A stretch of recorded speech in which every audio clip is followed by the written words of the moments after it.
নমস্কাৰ ছাত্ৰ ছাত্ৰীসকল ষ্টাডি উইথ লিজা নামৰ চেনেলটোলৈ তোমালোকক পুনৰ স্বাগতম জনাইছোঁ। আজি আমি টেক কুৱেশ্যননো কেনেকৈ কৰে তাকে শিকিম। Tag questions question tag will be negative if the statement is positive or if it be positive then the question tag will be in negative.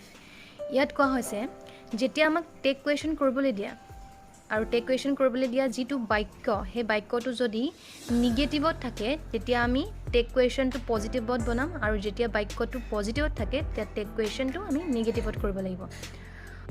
তোমালোকে মনত ৰাখিবা যে টেক কুৱেশ্যন আমি সদায় সংক্ষিপ্ত ৰূপত লিখিব লাগিব।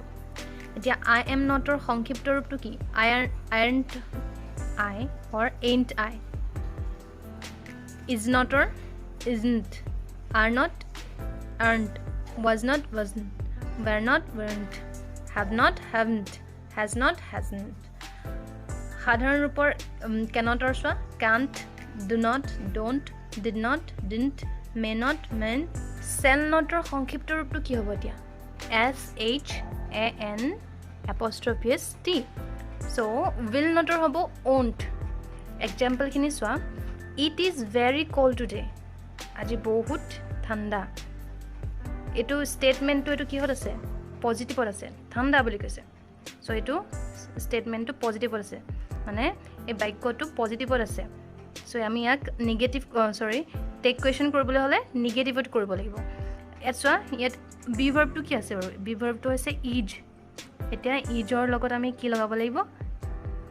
ইজণ্ট। আৰু ছাবজেক্টটো কি আছে? ইট ব্যৱহাৰ হয়। বাকী চেণ্টেঞ্চখিনি ব্যৱহাৰ নহয়, কাৰণ টেক কুৱেশ্যনৰ সদায় সংক্ষিপ্ত ৰূপখিনি লাগে বুলি মই তোমালোকক কৈছিলোঁ। চ' ইয়াত কি হ'ব? ইজণ্ট ইট আৰু কুৱেশ্যন মাৰ্কটো লাগিব।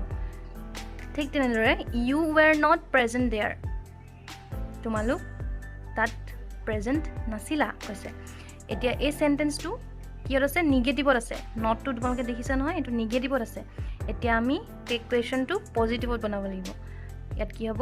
ইয়াত ভি ভাৰ্ব আছে ৱেৰ আহিব আৰু ছাবজেক্ট আছে you. Where you question mark. He can't speak English fluently. এতিয়া এই ষ্টেটমেণ্টটো বা এই চেণ্টেঞ্চটো তোমালোকে দেখিছা এইটো নিগেটিভত আছে, কাণ্ট, কেনট। চ' ইয়াত আমি কি ব্যৱহাৰ কৰিম? টেক কুৱেশ্যনটো কেনেকৈ বনাম? পজিটিভত বনাম। কেনটো আগত আহি যাব, কেন, আৰু ছাবজেক্টটো আহিব can he. He takes exercise daily. এতিয়া তোমালোকক আগতে মই নিগেটিভ চেণ্টেঞ্চ, ইণ্টাৰগেটিভ চেণ্টেঞ্চত শিকাইছিলোঁ যে যেতিয়া অক্সিলাৰী ভাৰ্ববোৰ থাকিব তেতিয়াতো আমি is not, are not, were not এনেকৈ বহাম। ইণ্টাৰগেটিভত ইজ আগত আহি যায়, আৰ আহি যায়। ঠিক তেনেদৰে এতিয়া যেতিয়া মেইন ভাৰ্ববোৰ থাকে বা অক্সিলাৰী ভাৰ্ববোৰ নাথাকে তেতিয়া আমি কি ব্যৱহাৰ কৰোঁ? ডু, ডাজ আৰু ডিড ব্যৱহাৰ কৰোঁ। এতিয়া বাক্যটোত আছে হি টেক্স এক্সাৰচাইজ ডেইলি।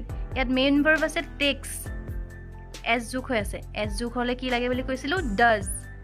এতিয়া বাক্যটো পজিটিভত আছে, এইটো নিগেটিভত নাই। এতিয়া টেক কুৱেশ্যনটো কিহত বনাব লাগিব? নিগেটিভত বনাব লাগিব। ডাজ আহিব, কাৰণ ইয়াত ভাৰ্বৰ লগত মেইন ভাৰ্বৰ লগত এছ যোগ হৈ আছে, ডাজ আহিব। আৰু নিগেটিভ হ'বলৈ হ'লে কি হ'ব? নট লাগিব। আৰু ইয়াত নটৰ সংক্ষিপ্ত ৰূপটো হৈছে তোমালোকক শিকাইছিলে নহয়, doesn't he question mark. You can do this sum. এই বাক্যটো কিহত আছে? পজিটিভত আছে। আমি টেক কুৱেশ্যনটো নিগেটিভত বনাব লাগিব। কেনটো অক্সিলাৰী ভাৰ্ব। চ' ইয়াত কি হ'ব? কাণ্ট ইউ, ছাবজেক্টটো you, question mark. I am a student of a good school. ইয়াত চেণ্টেঞ্চটো কিহত আছে? পজিটিভত আছে। চ' আমি টেক কুৱেশ্যনটো নিগেটিভত বনাব লাগিব। আই এম নটৰ সংক্ষিপ্ত ৰূপটো কি আছিলে? এণ্ট আই। চ' আমি ইয়াত কি লিখিব লাগিব? And I. I can't right story. এই বাক্যটো নিগেটিভত আছে। চ' আমি টেক কুৱেশ্যনটো পজিটিভত বনাব লাগিব। কেনটো আহি যাব, কেন আগত, আৰু ছাবজেক্টটো I, can I question mark. The boys come to school in time. ইয়াত ভাৰ্বটো হৈছে কাম। এতিয়া কামটো কিহত আছে? Present tense. এই বাক্যটো প্ৰেজেণ্ট টেন্সত আছে। প্ৰেজেণ্ট টেন্সত থাকিলে কি হয় বুলি কৈছিলোঁ? Do, does. ইয়াত কি হ'ব? Do not. ডাজ নট নহয়, এইটো ডু নট হ'ব, কাৰণ যেতিয়া ভাৰ্বৰ লগত মেইন ভাৰ্বৰ লগত এছ যোগ হৈ থাকে তেতিয়াহে ডাজ হয়। চ' ইয়াত হ'ব ডু নট, বা ইয়াত সংক্ষিপ্ত ৰূপটো তোমালোকে কেনেকৈ কৰিবা? ডোণ্ট।